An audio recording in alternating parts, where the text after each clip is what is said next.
Gary Brewer è l'ospite del mio spazio espositivo e lo rimarrà fino alla fine del mese di settembre. La mostra, dal titolo Universi multipli, riunisce 18 opere. Ci tengo a precisare che la mostra, le opere presenti in mostra sono state realizzate appositamente per l'occasione e che si tratta della prima mostra europea di Gary. Gary è un artista a 360 gradi, vive a Los Angeles, è docente universitario, è scrittore, critico d'arte, curatore, quindi Gary Brewer è un artista poliedrico ma in senso più ampio del termine. Per l'occasione quindi presenta 18 opere tra olio su tela e acquerello, rigorosamente su carta Fabriano, e la tematica è quella appunto dell'universo, dei molteplici aspetti dell'universo. Spiegherà lui stesso che cosa intende realizzare attraverso, che cosa vuole esprimere attraverso i suoi lavori, però a me piacerebbe fare delle citazioni. Non sono degli universi riconoscibili, sono degli universi dell'immaginario. Mi vengono in mente le rappresentazioni oniriche dei surrealisti, mi viene in mente addirittura Alice nel Paese delle Meraviglie, a dir la verità, con tutta questa moltitudine di elementi che è difficile da individuare. Non sappiamo se si tratti di piante, se si tratti di oggetti. Poi mi viene in mente Asimov, mi vengono in mente tantissime realtà diverse. Voglio ringraziare Paul Payment, che è un artista a cui io sono molto legata, amico, artista che rappresento in esclusiva in Europa, ed è tramite Paul che Gary è riuscito oggi ad esporre qui le sue opere. Ricordo come sempre che la mostra è aperta dietro appuntamento tutti i giorni, basta telefonare, basta mandare una mail. E lascio la parola a Gary ringraziando Arte e Dintorni che ha curato l'inaugurazione grazie alla presenza di Antonio Gabriele e della sua musica suonata per noi in esclusiva, musica inedita. E poi ringrazio nello specifico Oriana Scapeccia che si è in maniera molto carina offerta per fare da interprete, perché ovviamente il mio inglese non avrebbe rischiato di non essere all'altezza della situazione. Quindi ringrazio Gary, ringrazio Oriana, ringrazio Paul e ringrazio Antonio Gabriele. So the title of the exhibition is Multiple Universes, and the title refers to the idea that there are worlds within worlds and that the macrocosm and the microcosm reflect each other, and that our ability to grasp, we're limited by our perceptions as to what we can know. So the idea that there may be more than one universe, that the world we live in contains microscopic worlds and the vastness of space. As a painter, I'm interested in reflecting the mystery of life and the unknown, and the despite our certainty of the rational mind, there are things we'll never touch. And somehow or other, that's reassuring to me that there are these mysteries we will never fully understand. The paintings here behind me are based on NASA modeling of dark matter, which is an imperceptible substance or energy that is thought to contain, that the universe is 95% dark matter and dark energy.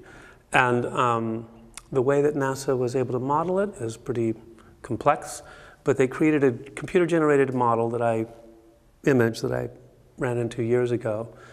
And it looked so much like things that I painted, deep sea bioluminescent creatures, lichens, corals, that I thought it would be a wonderful subject matter for me. So I freely abstract it, and I allow my colors to evolve intuitively.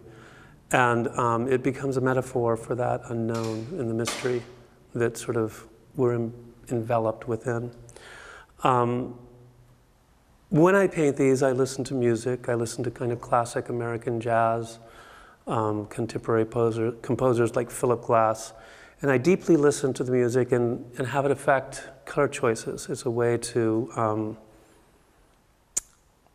the idea of synesthesia, that sound and color and different perceptions can be commingled.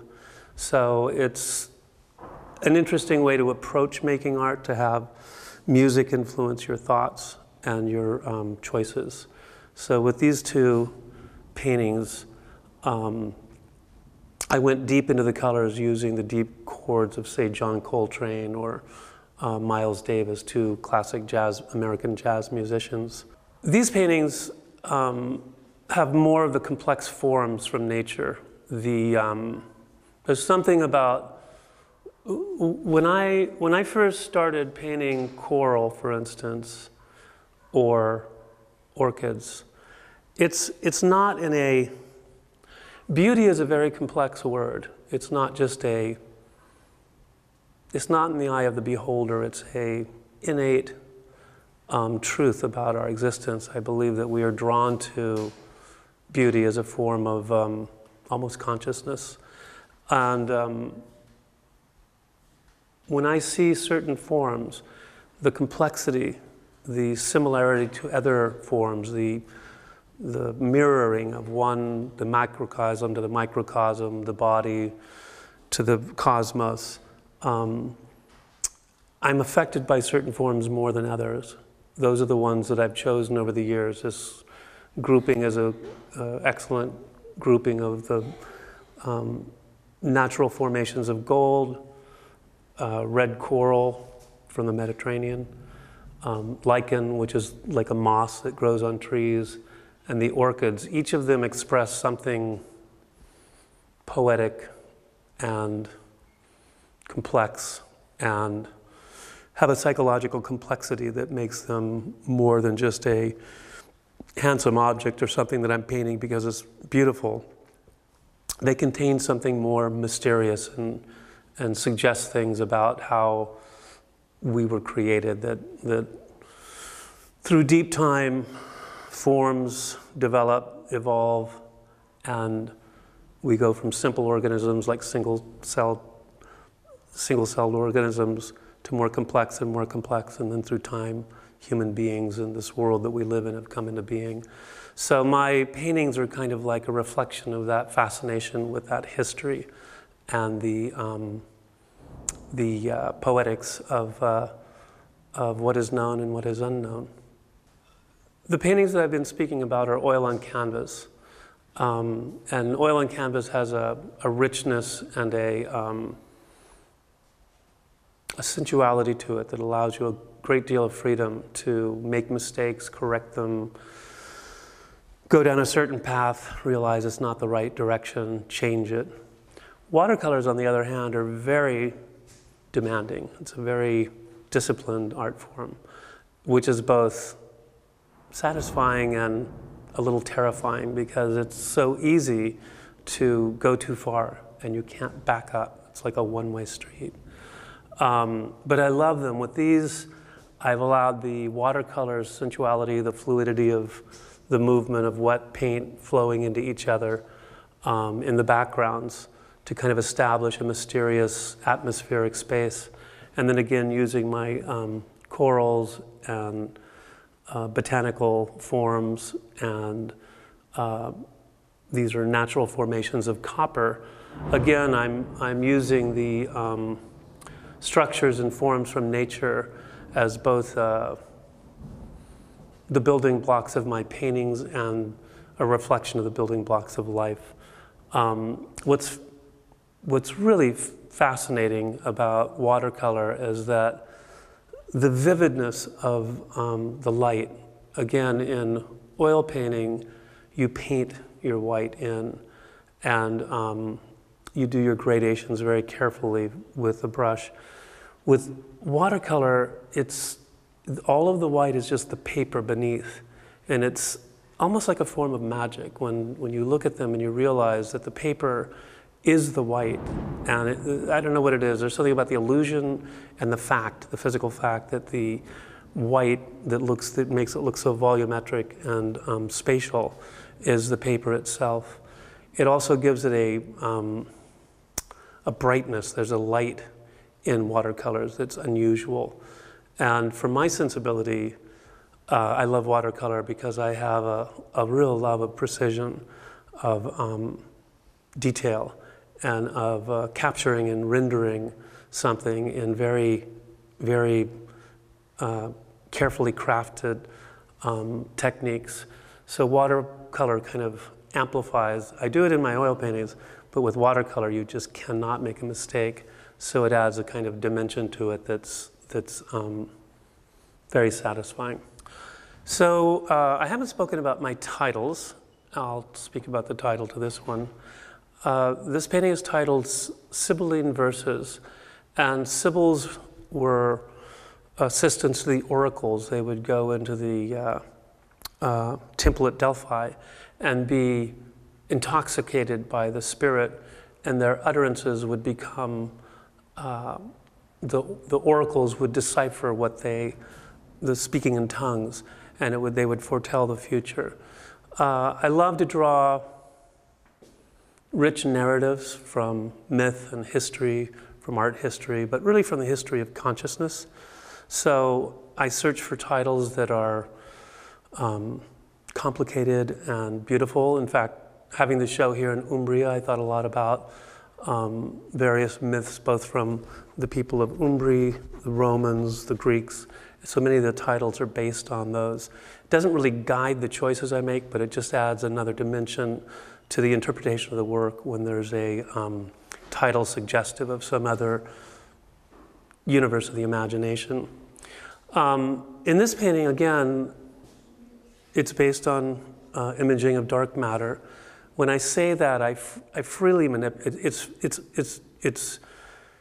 It's inspired by that, but then I abstract it and freely compose them and manipulate and change and distort so that something that I find compelling becomes my design.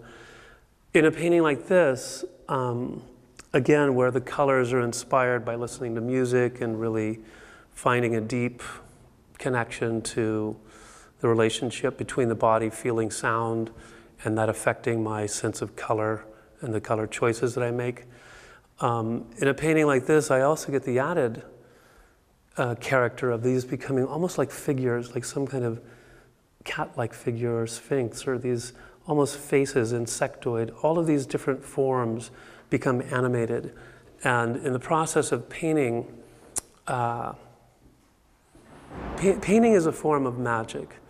And you can begin at one point, and through going as deep as you can and pushing as hard as you can, you discover something unexpected.